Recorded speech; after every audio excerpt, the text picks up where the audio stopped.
একটা বিষয় খুব অবাক করার মতো, মানে বাংলা ভাষার সবচেয়ে পুরনো একেবারে আদি যে নিদর্শনটা, সেটা খোদ বাংলায় পাওয়াই যায়নি। হ্যাঁ, পাওয়া গিয়েছিল সেই হিমালয়ের কোলে, নেপালের এক রাজদরবারে।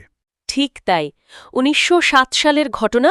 মহামহোপাধ্যায় হরপ্রসাদ শাস্ত্রী নেপালের রাজদরবারের এক ধুলো পড়া গ্রন্থাগার থেকে এমন একটা পুঁথি উদ্ধার করলেন, যা মানে আমাদের ভাষার ইতিহাসটাই আক্ষরিক অর্থে পাল্টে দিল। আর এই যে বাংলার একটা অমূল্য সম্পদ নেপালে চলে গেল, এর কারণটা কিন্তু খুব ইন্টারেস্টিং। মানে কখনো কখনো তো সম্পদের মতো ভাষাকেও নিজের প্রাণভয় তালাতে হয়, তাই না? একদম। আর আমাদের আজকের এই গভীর আলোচনার কেন্দ্রে রয়েছে ঠিক এই বিষয়টাই। ভাষার এই টিকে থাকার, পালানোর এবং খল্লুস ছেড়ে নতুন রূপ নেওয়ার একটা দারুণ রোমাঞ্চকর গল্প আজ আমরা ডিকোড করব। ভাষার এই আত্মরক্ষার তাগিদটা কিন্তু ঐতিহাসিক দিক থেকে ভীষণ কৌতূহলোদ্দীপক একটা ব্যাপার। কারণ কোনো ভাষা বা সাহিত্য তো আর শূন্য থেকে তৈরি হয় না, বা হঠাৎ করে উধাও হয়ে যায় না। ঠিক, তার পেছনে একটা আর্থসামাজিক বা রাজনৈতিক চালিকা শক্তি থাকেই। থাকেই। আর সেই চালিকা শক্তিগুলোই আসলে সাহিত্যের এক একটা নতুন যুগের জন্ম দেয়। আর ঠিক সেই যুগ বিভাগ বা টাইম লাইনটাই আজ আমরা ঘেঁটে দেখব। আমাদের কাছে আজ তথ্যসূত্র হিসাবে আছে বেশ কিছু ঐতিহাসিক নথি। বিশেষ করে বর্ধমান বিশ্ববিদ্যালয়ের দ্বিতীয় সেমিস্টারের বাংলা পাঠ্যক্রমকে কেন্দ্র করে আমাদের আজকের এই আলোচনার যাকে বলে মিশন হলো বাংলা ভাষার শেকড়ের সন্ধান করা। হ্যাঁ, যারা বর্ধমান বিশ্ববিদ্যালয়ের দ্বিতীয় সেমেস্টারের সাহিত্য পড়ছেন তাদের জন্য এটা বলা খুব জরুরি যে এই ৯৫০ সাল বা ১২০৪ সালের মতো সময়কালগুলো কিন্তু স্রেফ পরীক্ষার খাতায় লেখার জন্য মুখস্থ করা কোনো নম্বর নয়। একদমই নয়। এই যুগ বিভাগগুলো হলো আসলে আমাদের পূর্বপুরুষরা কিভাবে ভাবতেন, কিভাবে অস্তিত্বের সংকট মোকাবেলা করতেন সেটা বোঝার একটা মাস্টার কি বা চাবিকাঠি। এই টাইমলাইনটা বুঝতে পারলে সাহিত্যের বিবর্তনের পুরো ম্যাপটা চোখের সামনে একদম পরিষ্কার হয়ে যাবে। আর সেই ম্যাপটা বুঝতে হলে আমাদের একটু পেছনের দিকে তাকাতেই হবে। কারণ সাহিত্যের ইতিহাস তো আর কখনো সরল রেখায় চলে না। হ্যাঁ, তাহলে একেবারে শেকড় থেকে শুরু করা যাক, মানে প্রাচীন যুগ থেকে। হ্যাঁ, আমরা যদি একেবারে শুরুতে যাই, দেখব নবীন ভারতীয় আর্য ভাষার বিবর্তনের মধ্যে দিয়ে ওই ৯৫০ থেকে ১২০০ খ্রিস্টাব্দের মধ্যে আমাদের বাংলা ভাষার জন্ম হচ্ছে। একেই আমরা বলছি প্রাচীন যুগ। নবীন ভারতীয় আর্য ভাষা, আচ্ছা। বিষয়টা একটু সহজ করে বলি। ধরুন, সংস্কৃত ভাষাকে যদি আমরা একটা খুব নিয়মনিষ্ঠ রাশভারী পরিবারের প্রধান ধরি, তবে প্রাকৃত বা অপভ্রংশ হল সেই পরিবারের একটু বিদ্রোহী সন্তান, মানে যারা সাধারণ মানুষের মুখের ভাষা।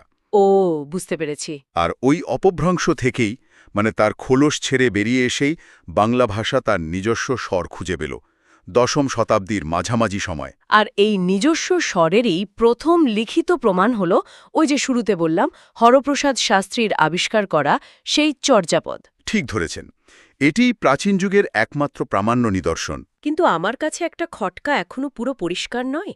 চর্যাপদ তো মূলত ওই বৌদ্ধ সহজিয়া সিদ্ধাচার্যদের লেখা গান, মানে আধ্যাত্মিক সাধন প্রণালী। তারা এই পুঁথি নিয়ে ওই নেপাল বা তিব্বতের দিকে আশ্রয় নিতে গেলেন কেন? এর পেছনে আসলে দ্বাদশ শতাব্দীর বাংলার এক বিশাল রাজনৈতিক ডাইনামিক্স কাজ করেছিল।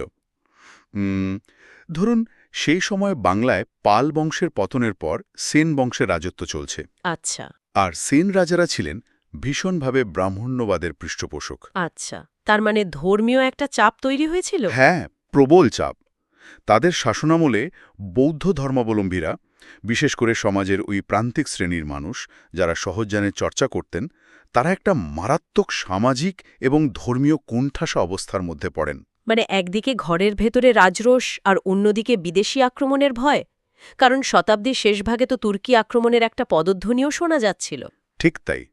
এই দুয়ের জাঁতাকলে পড়ে ওই সিদ্ধাচার্যরা নিজেদের ধর্ম, দর্শন আর সৃষ্টিকে বাঁচানোর তাগিদে ওই দুর্গম পথ পাড়ি দিয়ে নেপাল বা তিব্বতে পালাতে বাধ্য হন। ওহ বাবা, তার মানে এটা শুধু একটা পুরনো বইয়ের আবিষ্কার নয়, এটা আসলে একটা রিফিউজি ক্রাইসিসেরও সাহিত্যিক প্রমাণ।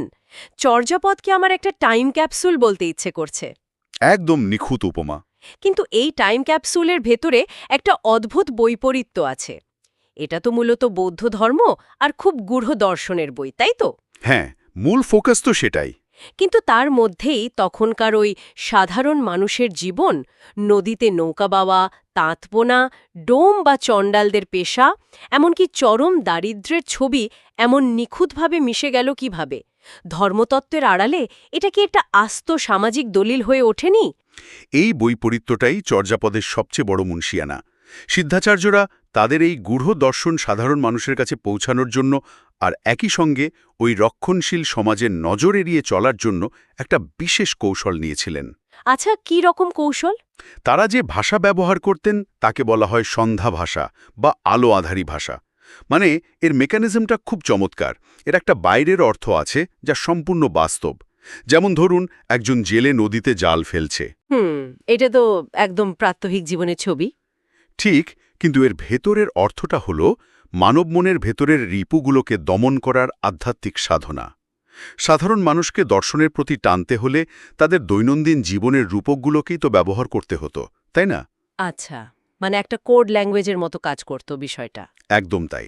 আর সেই কারণেই হয়তো অনিচ্ছাকৃতভাবেই চর্যাপদ তৎকালীন বাংলার সমাজ, বর্ণাশ্রম প্রথা, অস্পৃশ্যতা এবং প্রান্তিক মানুষের বেঁচে থাকার এক অসামান্য ঐতিহাসিক দলিলে পরিণত হয়েছে। দারুণ একটা ব্যাপার। তো এই টাইম ক্যাপসুলের বিষয়টা বুঝতে বুঝতেই আমরা এই ভাষাতাত্ত্বিক খননে হঠাৎ করেই একটা বিশাল খাদের সামনে এসে দাঁড়ালাম। মানে ১২০১ থেকে ১৩৫০ খ্রিস্টাব্দ। হ্যাঁ, বাংলার ইতিহাসের সেই কুখ্যাত অন্ধকার যুগ। প্রাচীন যুগের ওই সমৃদ্ধ সাহিত্যিক যাত্রার পর হঠাৎ করে একেবারে পিনপতন নীরবতা। ঐতিহাসিকরা তো এই সময়কালকে রীতিমতো বন্ধ্যাযুগ বলছেন।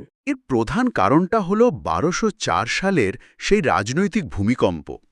তুর্কি সেনাপতি ইখতিয়ারউদ্দিন মোহাম্মদ বখতিয়ার খলজির বাংলা আক্রমণ। এই আক্রমণের ফলে বাংলায় দীর্ঘদিনের হিন্দু ও বৌদ্ধ রাজত্বের অবসান হল আর মুসলিম শাসন প্রতিষ্ঠিত হল। মানে পুরো শাসন ব্যবস্থাই পাল্টে গেল। হ্যাঁ, আর একটা নতুন শাসন ব্যবস্থা যখন আসে তখন পুরনো সমাজ কাঠামো, শিক্ষাকেন্দ্র বা পৃষ্ঠপোষকতার জায়গাগুলো তো ভেঙে পড়েই। নালন্দা বা অদন্তপুরীর মতো বড় বড় বিহারগুলো ধ্বংসপ্রাপ্ত হয়। এই ব্যাপক সামাজিক অস্থিরতার কারণেই ওই প্রায় ১৫০ বছর ধরে বাংলা সাহিত্যে কোনো উল্লেখযোগ্য সৃষ্টির প্রমাণ পাওয়া যায় না। ঠিক, এই জায়গাটাতেই আমার একটা বড়সড় প্রশ্ন আছে। এই অন্ধকার যুগ শব্দবন্ধটি নিয়ে আমি একটু দ্বিমত পোষণ করি। আচ্ছা, বলুন তো শুনি। আমি বুঝতে পারছি যে রাজারা ক্ষমতা হারাচ্ছেন, বিহারগুলো পুড়িয়ে দেওয়া হচ্ছে, কিন্তু একটা গোটা জাতির সৃজনশীলতা কি রাতারাতি মুছে যেতে পারে? মানে মানুষ কি তখন একে অপরকে গল্প বলা থামিয়ে দিয়েছিল? না, তা তো সম্ভব নয়। মানুষের প্রেম, বিরহ বা মাঠে ফসল ফলানোর গানগুলো কি উধাও হয়ে গিয়েছিল? একে কি সৃষ্টির অন্ধকার যুগ বলাটা একটু বাড়াবাড়ি নয়? আমার তো মনে হয় এটা আসলে সংরক্ষণের অন্ধকার যুগ। অসাধারণ একটা পয়েন্ট তুলেছেন। আর আধুনিক ঐতিহাসিকদের গবেষণাও ঠিক এই দিকেই মোড় নিয়েছে। আপনার পয়েন্ট ধরে যদি আমরা সাহিত্যের ইকোনমিক্স বা অর্থনীতির দিকে তাকাই তাহলে বিষয়টা জলের মতো পরিষ্কার হবে। সাহিত্যের অর্থনীতি মানে হলো প্রাচীন বা মধ্যযুগে সাহিত্য সংরক্ষণের মিডিয়াম বা মাধ্যম কি ছিল? তালপাতা বা ভূর্জপত্র। হ্যাঁ, আর বাংলার যা স্যাঁতস্যাঁতে আবহাওয়া, এগুলো এমনিতেই খুব দ্রুত নষ্ট হয়ে যাওয়ার কথা। ঠিক তাই। এগুলোকে টিকিয়ে রাখার জন্য রাজদরবারের আনুকূল্য বা ফান্ডিং প্রয়োজন ছিল, যেখানে লিপিকাররা বসে বসে ওই পুঁথির নকল করতেন। যখন রাজদরবার ভেঙে পড়ল, লিপিকাররা বেকার হয়ে পড়লেন। অর্থাৎ ওই লিখিত সংরক্ষণের মেকানিজমটাই বন্ধ হয়ে গেল। একদম। কিন্তু মানুষের মুখে মুখে সাহিত্য ঠিকই বেঁচেছিল। রাজারা হয়তো পৃষ্ঠপোষকতা বন্ধ করে দিয়েছিলেন, কিন্তু সাধারণ কৃষক বা তাঁতির জীবনের গল্প কিন্তু থেমে থাকেনি। তার মানে প্রাতিষ্ঠানিক সাহিত্য ধাক্কা খেলেও গ্রামীণ সাহিত্যের স্রোত বহমান ছিল। হ্যাঁ, অনেক গবেষকই জোর দিয়ে বলেন যে ডাক ও খনার বচন, শূন্য পুরাণ বা প্রাকৃত পৈঙ্গলের মতো সাহিত্যকর্ম, যেগুলো মানুষের মুখে মুখে ফিরত আর অনেক পরে এসে সংকলিত হয়েছে, সেগুলোর জন্ম আসলে এই তথাকথিত অন্ধকার যুগেই। আচ্ছা, এগুলো তো মূলত ওই কৃষিভিত্তিক সমাজ আর আবহাওয়া নিয়েই লেখা। ঠিক। সুতরাং প্রাতিষ্ঠানিক সাহিত্যের দিক থেকে সময়টা অন্ধকার হলেও লোক সমাজের গভীরে সৃজনশীলতা ঠিকই বেঁচেছিল। এই লড়াইটা ভাবলে সত্যি অবাক হতে হয়। কোনো প্রাতিষ্ঠানিক সাপোর্ট ছাড়া কেবল মানুষের স্মৃতি আর মুখের ভাষার উপর ভর করে একটা ভাষা ১৫০ বছর টিকে রইল। আর এই টিকে থাকার বিস্ফোরণটা আমরা দেখতে পাই ১৩৫১ খ্রিস্টাব্দ থেকে, যখন শুরু হচ্ছে বাংলা সাহিত্যের মধ্যযুগ। এই সময়কালকে তো আমরা একটা বিশাল সাংস্কৃতিক মেল্টিং পট বা মহা সিম্ফনির সাথে তুলনা করতে পারি। প্রাচীন যুগের নীরবতা কাটিয়ে মধ্যযুগে এসে সাহিত্য যেন আক্ষরিক অর্থেই সব দিকে ডালপালা মেলল। হ্যাঁ, আর এই বিশাল উত্তরণের পেছনে সবচেয়ে বড় অনুঘটক হিসেবে কাজ করেছিল অন্ধকার যুগ থেকে মধ্যযুগে আসার সেতুবন্ধনটি, মানে বড়ুচণ্ডীদাসের লেখা শ্রীকৃষ্ণ কীর্তন কাব্য। এটি বাংলা সাহিত্যের আদি মধ্যযুগের সবচেয়ে গুরুত্বপূর্ণ নিদর্শন। মধ্যযুগটা তো সময়কালের দিক থেকে বিশাল বড়, তাই না? ১৩৫০ থেকে প্রায় ১৮০০ খ্রিস্টাব্দ পর্যন্ত। ঠিক, আর ভাষাতাত্ত্বিকরা একে আরও নিখুঁতভাবে বোঝার জন্য দুটো ভাগে ভাগ করেন: আদিমধ্যযুগ, যা ১৩৫০ থেকে ১৫০০ পর্যন্ত, আর অন্তমধ্যযুগ, যা ১৫০০ থেকে ১৮০০ পর্যন্ত বিস্তৃত। এই যুগটা এত বৈচিত্র্যময় যে মাথা ঘুরে যায়। একদিকে শ্রীচৈতন্যের প্রভাবে লেখা হচ্ছে বৈষ্ণব পদাবলী, অন্যদিকে সমাজের নিচুতলার লৌকিক দেবদেবীদের নিয়ে লেখা হচ্ছে মঙ্গল কাব্য, যেমন মনসামঙ্গল বা চণ্ডীমঙ্গল। হ্যাঁ, আবার এর পাশাপাশি সুদূর আরাকান রাজসভায় আলাউল এবং দৌলত কাজীর মতো মুসলিম কবিরাও লিখছেন। ঠিক, তারা আবার পার্সি ও দেশীয় রূপকথার সংমিশ্রণে রোম্যান্টিক প্রণয়োপাখ্যান রচনা করে হিন্দু মুসলিম সংস্কৃতির এক অপূর্ব সমন্বয় ঘটাচ্ছেন। আমার কৌতূহলের জায়গা হল, প্রাচীন যুগে চর্যাপদের ভাষা ছিল অত্যন্ত অন্তর্মুখী।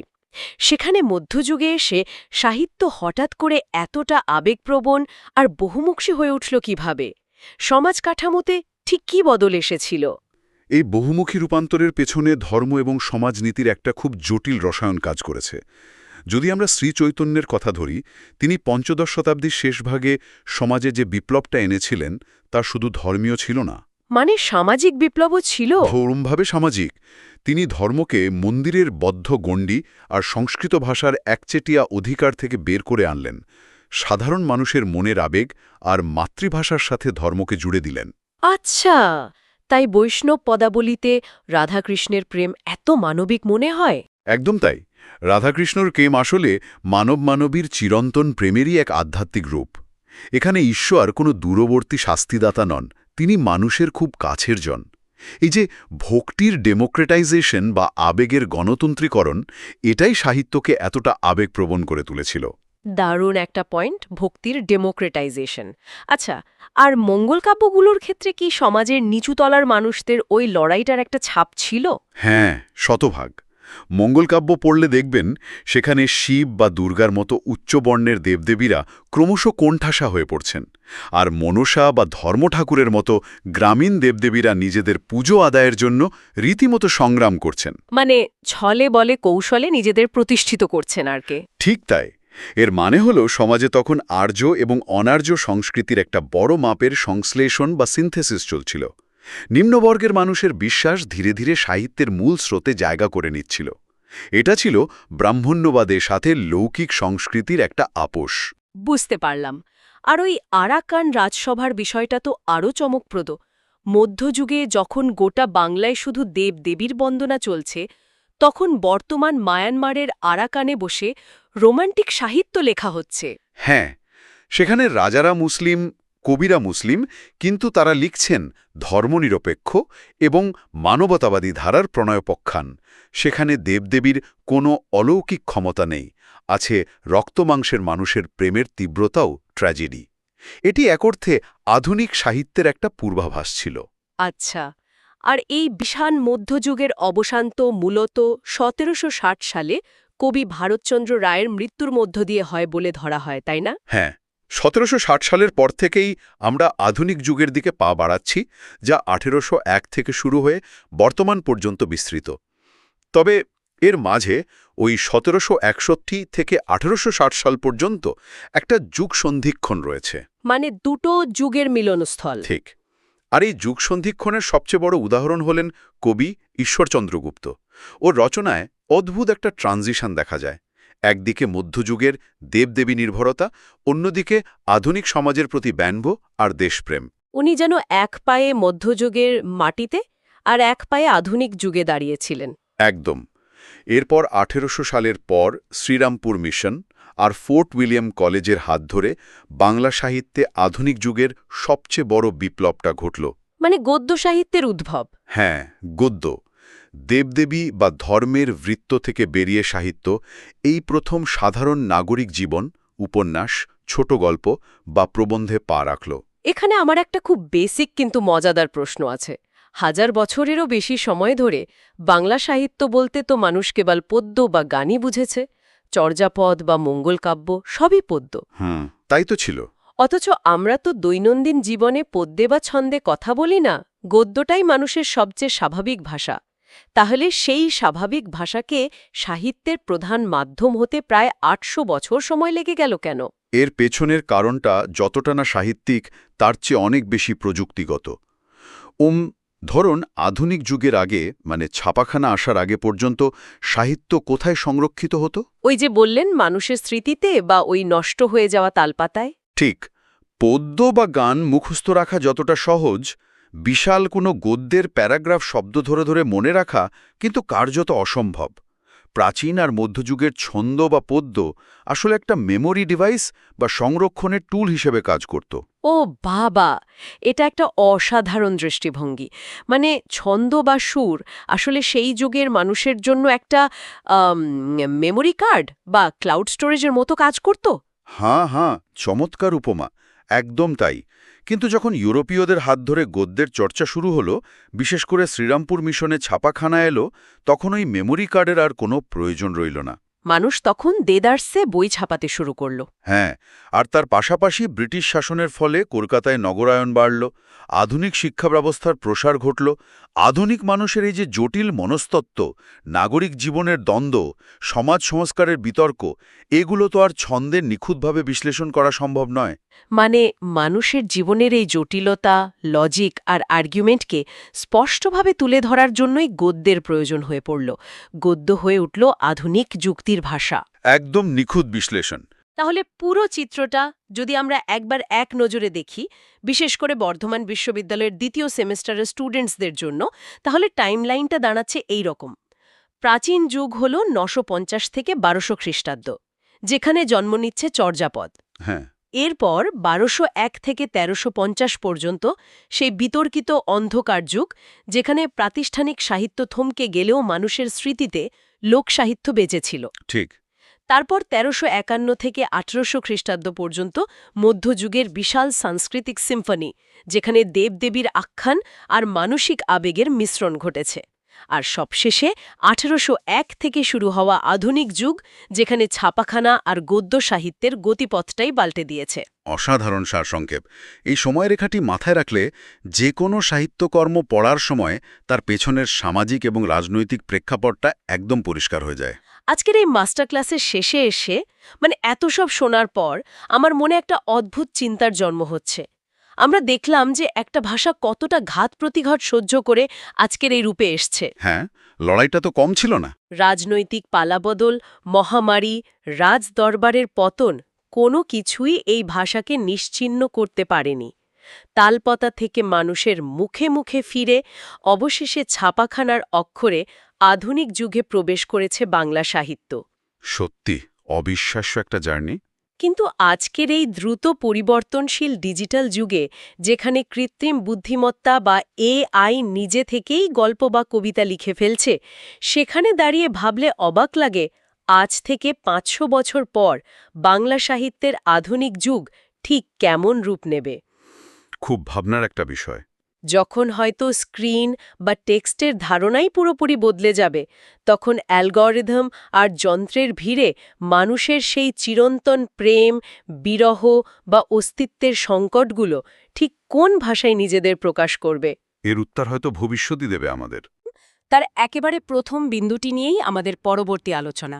পরবর্তী পর্বে আমরা সরাসরি ডুব দেব সেই রহস্যময় সন্ধ্যা ভাষায় মোড়ানো চর্যাপদের জগতে। কিভাবে কয়েকটা গানের লাইন একটা গোটা সমাজের ইতিহাসকে বুকে ধরে রেখেছে, সেই গভীরে গিয়ে অনুসন্ধান করব আমরা। সঙ্গে থাকবেন।